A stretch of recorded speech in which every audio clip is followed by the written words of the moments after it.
Borussia Dortmund versus Real Madrid. Man, clash of the heavyweights or what? Hopefully these two don't pull any punches and make it a non-event like Klitschko versus Fury 2. You could argue Bayern versus Atletico is the bigger match, and I certainly enjoyed their clashes from last season. But sometimes you just want to see an all-out brawl, and not a tactical game of chess. Historically, matches between these two titans have produced goals en masse, and presently they're both managed by attack-minded managers whose sides can be quite leaky at the back. I expect that trend to continue on Tuesday due to key absentees. Starting with Dortmund, they'll be without star man and captain Marco Reus, while summer signing Andre Schürrle is also a doubt. But despite their massive reputations in the game, Dortmund's biggest loss will be Marc Bartra. That Bale moment is currently the defensive moment of his career, but Bartra has been solid for Dortmund. His assist for fellow summer signing Guerrero versus Wolfsburg is a shining example of his composure on the ball.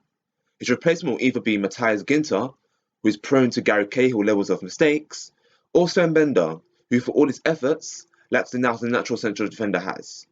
Cristiano Ronaldo thrives against weak defences that leave open spaces, and Dortmund, trust me, will give plenty of space. That said, Dortmund's attack is formidable. Aubameyang is a top 5 striker in the world and is red hot right now. His pace and movement will frighten the life out of a Real Madrid defence that has been leaking goals. In many ways, Casemiro is their most important player, as he's the only defensive-minded individual from midfield onwards. But he's injured, as too is Marcelo. That should encourage Aubameyang's supporting cast.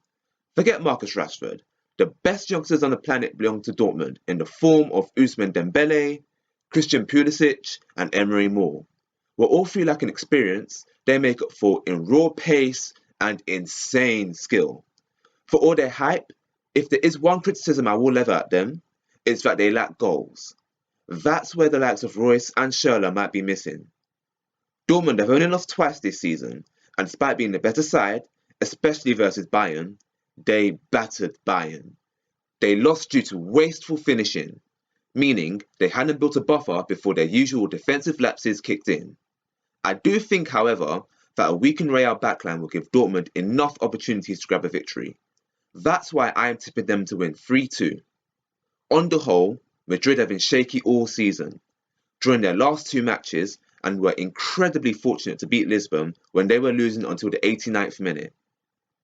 They are missing key players, and whilst Dortmund are too, Dortmund has shown an ability to rotate without affecting performances. Madrid will have more possession because they have superior technicians in midfield, but, crucially, not enough to overwhelm Dortmund, perhaps around 55%. And I think a lack of an enforcer will allow Dortmund many opportunities, and with Castro and Guerrero in fine creating form, ultimately it will boil down to which attack can take advantage of a poor defence. And I think Dortmund just have the edge. I'm expecting this game to be the game of the group stage. What do you guys think?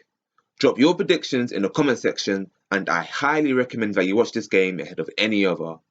As you're following the game, make sure you comment on this video and I'll be sure to respond.